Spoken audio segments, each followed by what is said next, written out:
again, if it was your daughter or if it was your wife or your sister, how would you take that? If right now we're talking about, I don't know, I'm feeling very emotional about this because if it is someone you know, it becomes really hard for you to process. But because it's someone you don't know, you don't care. Guys, you can do better. You can do better. Femicide. We need to stop and end femicide.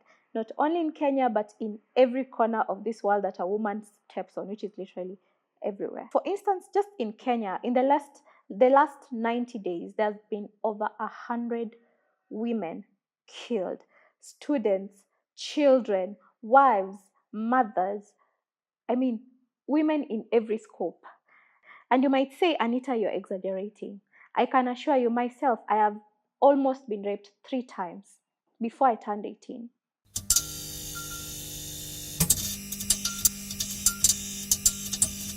Hi, hi, hi. Hi, guys.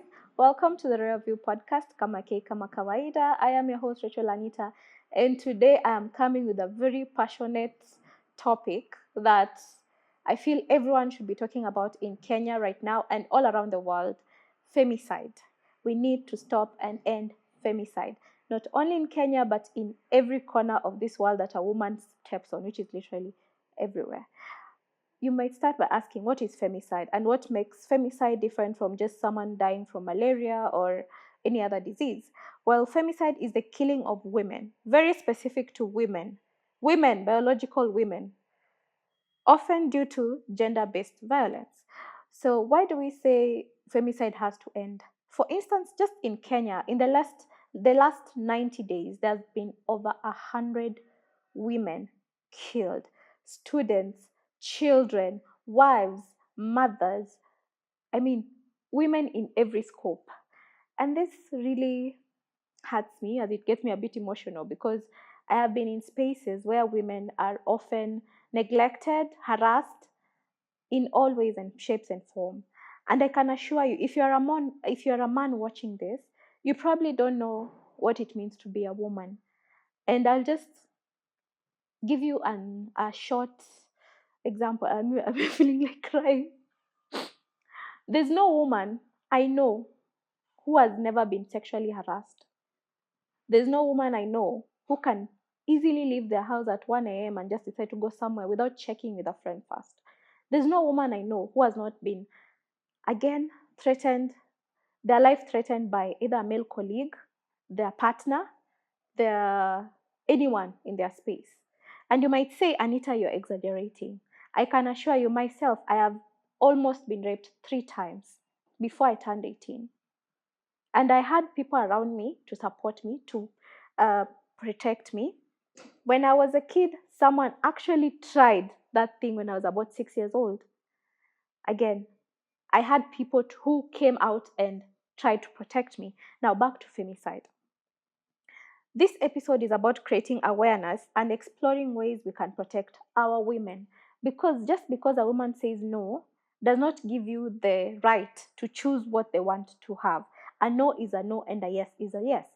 Often men would say, apana, she owed me this. There are many instances of, for me, that I know of women who have been killed, who I know personally, which is sad because right now we know women to a personal level who have been killed.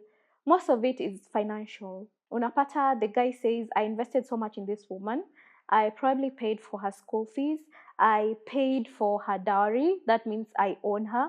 I paid for a gift, which is very, quote unquote, stupid, in my opinion. You cannot value someone's life money-wise. You cannot say this person is worth 100,000, this other person is worth 5,000 shillings. Does not make sense. And if you feel like when you bought a gift for someone, the only way to get it back is by killing them, I'm very ashamed of the person who raised you. So I want to talk about, this section is just for the women, because as we've seen, we live with people who are not, we cannot manage their emotions. We cannot manage what someone is going to do to us. No one wakes up knowing I'm going to die today. No one wakes up knowing their partner is going to kill them today. So for this segment, I'm going to talk about telltale signs that show you are probably in danger and you should probably run. That probably you're going to be another case of femicide.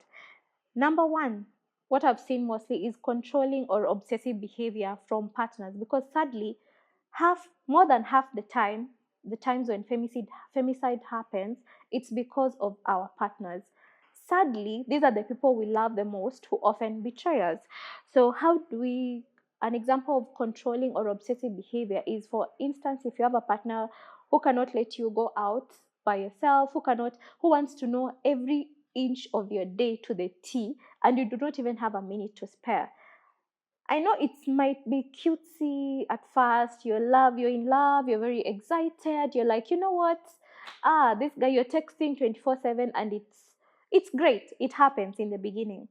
But when you're with someone even for a while and you see this obsessive behavior is not going anywhere, you hang out with your friends, he's mad about it. You can't even hang out with people of the opposite gender, and they're still mad about. You cannot literally do anything. They control your phone. I've had a friend of mine who sadly, even after she broke up with the guy, this guy, I don't know how they do it, tech guys, found a way to install an app in her phone and could track everything this girl was doing. If a man hits on her, he would text her and ask her, why are you texting this guy? Which was a very sad and very unsafe place for this woman. Now, number two, verbal or physical threats. Personally, I'm a person who believes that people mean what they say and they say what they mean. And when someone shows you who they are the first time, believe them. When someone slaps you the first time, believe them. When someone hits you, believe them. When someone calls you names, believe them. When someone thinks you are unworthy, believe them. More often than not, as women, we give people so many chances until we run out of the chance ourselves. You give someone a meko slap, you're like, you know what? He was just angry. You're making excuses for this person. And that's one of the signs. If you're making excuses for your partner, please rethink your life. I'm not blaming you in any way, and I'm not being an apologist for this person. But if you're in hot water, the best way to do, or the best thing to do, is to get out of that. So don't forget, when someone threatens or someone just says something funny like, mi nitakuua, usicheze na mimi, naweza kuua. Guys, Mimi, I don't joke with such comments. You say that around me and I will see unataka kuniua. Even this thing going around of this mapengele dance, I don't like it. And you find your partner is there dancing. Who do you think is going to panga? I hope I'm saying it the right way. Mapangele is going to pangale you. Don't take it lightly. By the way, don't take it lightly. Number three is isolation from friends and family. Like I said, these people are very obsessive. Obsessive. This is the typical person who does this. He's very obsessive, and they don't want you to have a life outside of them.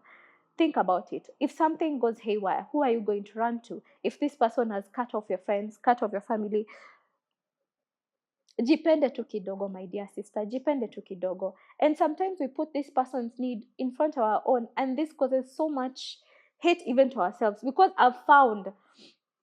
I even know of someone who was like, she was being hit. Oh God. And I usually, not that I condone abuse in marriage, but I usually find it almost hilarious when it happens. Okay, I don't want that to sound very insensitive. I find it funny. Oh, not funny. I find it funny that when it happens to someone who is not like married and a very young person, like find someone is 19 in campus in an abusive relationship.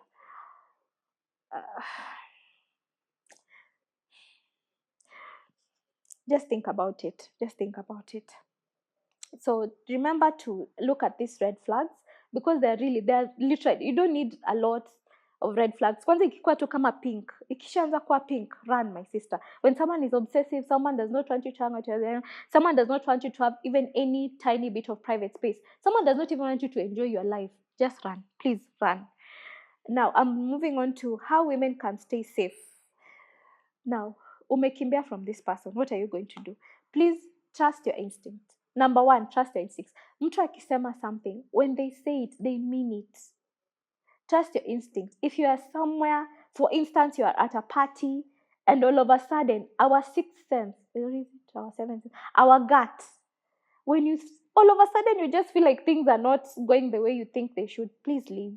We've heard of women getting dragged at parties. We've heard of women being raped and all that. And funny enough, when all this happens, guess who they blame? Us. At the end of the day, even if you're the most innocent person in the world, they will still blame you for being in that situation.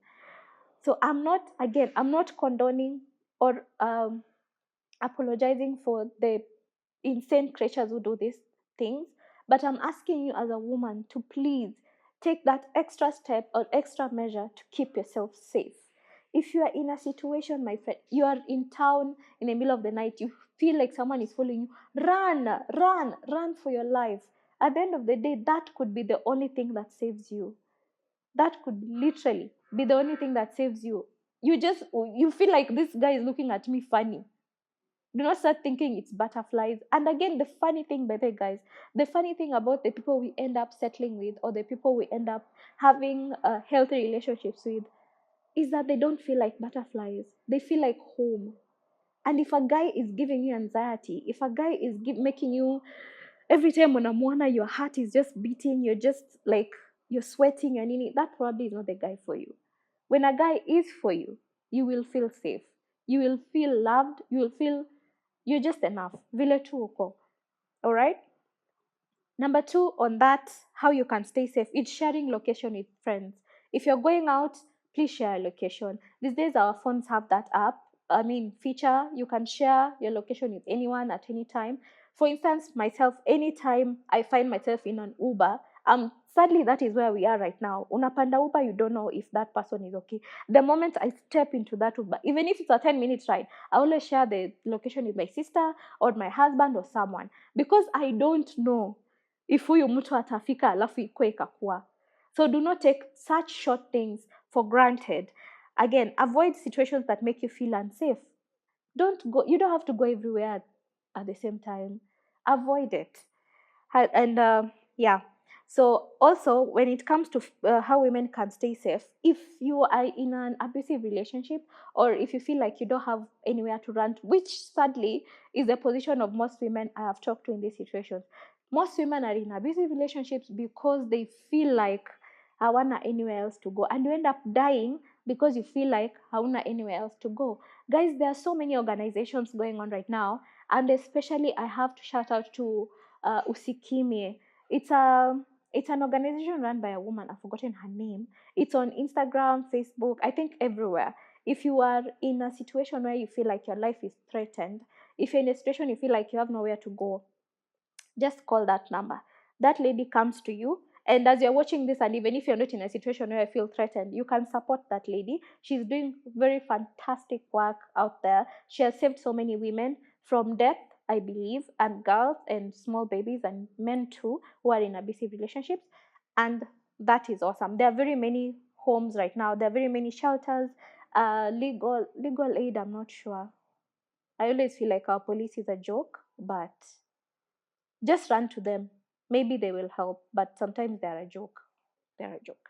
And now I want to talk to the men. I know I have maybe said some nasty things about you guys, but I ask you to forgive me and forgive all the women. Kama tumewakosea, mutusamee tafadhali. Before you go and kill someone, I want to really understand your thought process before you go and kill someone. Because I find life to be so precious. People are dying in hospitals. People are dying on road accidents. People are dying. Why would you just wake up and kill someone because you bought them a gift? Why would you wake up and kill someone because they said no to your advances? Why you wake up and kill someone just because? If you feel like you've been offended by this podcast, maybe you should listen more. There are roles that men can play to make this whole situation better for women. Number 1, challenge toxic masculinity. Like I've said, I've been in spaces, and sadly, some years back, I was in a conversation with 3 men who believed they own women. Now, kababa, if you believe you own women, si ungezaliwa hapo na mwanamke kameshikilia hapa kando yako kakwe kama ka appendage. But because you don't, We are all living human beings. We all have our aspirations. We all have our dreams and stuff like that. Do not go killing someone just because you're angry. If you're angry, please go to therapy. I have an episode on therapy. Please go and watch it. Relax, breathe in, breathe out. If you feel impulsive, you can go run a marathon or do something like that. But just remember, someone's life is very precious. And it doesn't have to be your daughter, your sister, because I feel people get more angry when it's someone they are related to. But when it's someone they do not know, they're like, oh, they can justify. I remember there was this case which was very huge in Kenya. This lady, I think she was called Anne. I don't remember her full name well. She was a medical student at Moi University, and this guy just came from a tattoo and hacked her to death. And people are like, yeah, the girl chopped his money, the girl did this.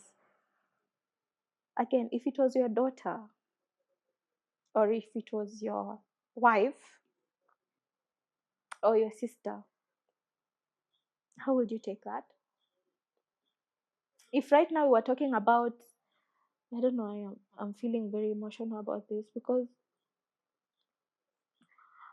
if it is someone you know, it becomes really hard for you to process.